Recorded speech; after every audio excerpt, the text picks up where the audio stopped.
At the end of 1916, some doubts are beginning to emerge.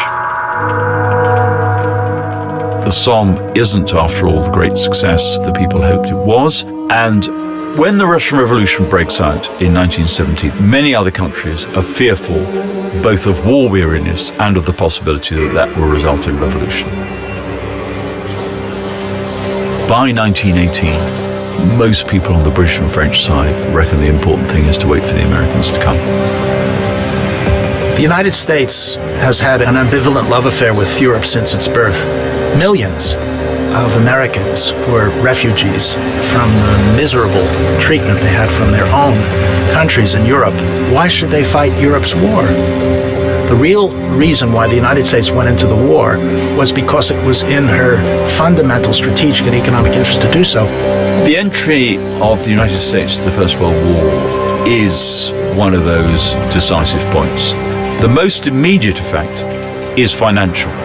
The second is maritime. What brought the United States into the war was Germany's declaration of submarine warfare. And what the United States contributes is large numbers of destroyers to act as escorts for the convoys, which will actually enable the defeat of unrestricted U-boat warfare.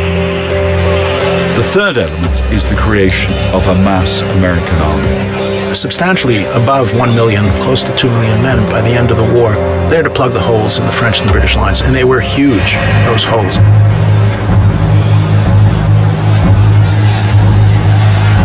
What happens in Germany is the beginning of the worst inflationary spiral probably in history. You simply had to break the law to stay alive. Internal unrest. They ran out of petrol.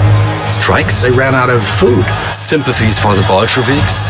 There are even reports that when German units broke through British lines, they stopped to eat the British rations. Desire even for a revolution within Germany. August 8th is the Black Day of the German army.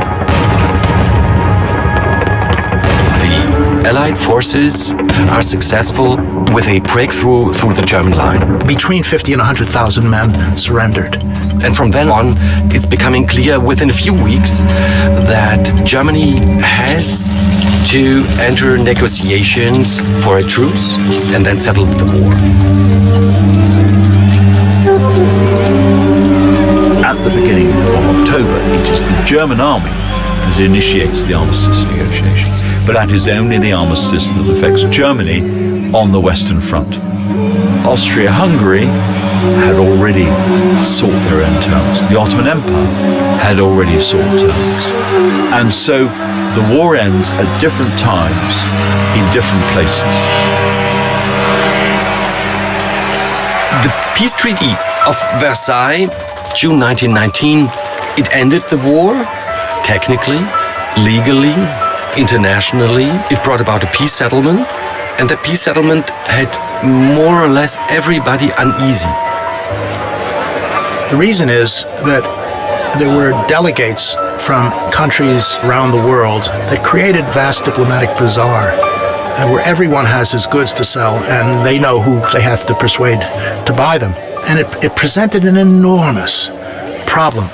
How are you going to rebuild with new countries, with new political systems? How do you end wars? It changed the political map of not only Europe, but also Middle East and other parts of the world as well. Alsace-Lorraine was given back to France. Japan was given Shandong, even though Shandong is an intrinsic part of China. Germany will forfeit territory. They lose territory in the west, they lose territory in the east, and they lose territory in the south. Countries that did not exist before suddenly appeared.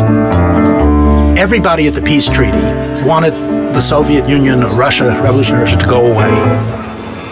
Russia wasn't participating. Russia was rejected. There was no single Russia. There were different governments on the territory. Of course, the Allies couldn't invite the Bolsheviks. The Treaty of Versailles also left the French uneasy. The French wanted more securities against the future Germany being aggressive. The war had destroyed Europe physically, and politically.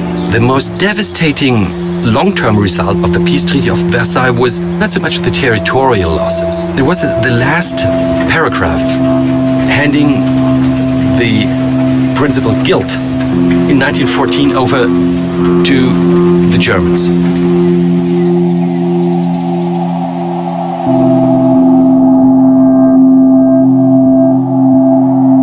The treaty was a colossal failure because it was so unfair. It was a colossal failure because the reparations that were asked of Germany were so unreasonable. The result was a complete mess. Italy won the war in the end, but it emerged psychologically as a loser.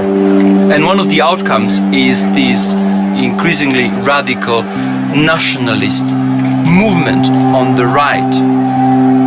Ottomans were not part of the Treaty of Versailles, but what ended up happening is because their side lost the war, the Ottoman Empire itself disappeared. In a Russian case, war very much influenced the situation of the civil war. People were trained in brutality.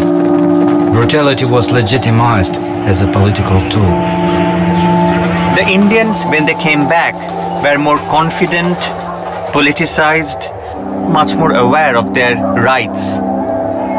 So in a way, it's ironic because the imperial war was also the starting point for the end of the empire, the beginning of decolonization, and that's the paradox, that an imperial war ultimately ends up in enabling or facilitating the loss of empire.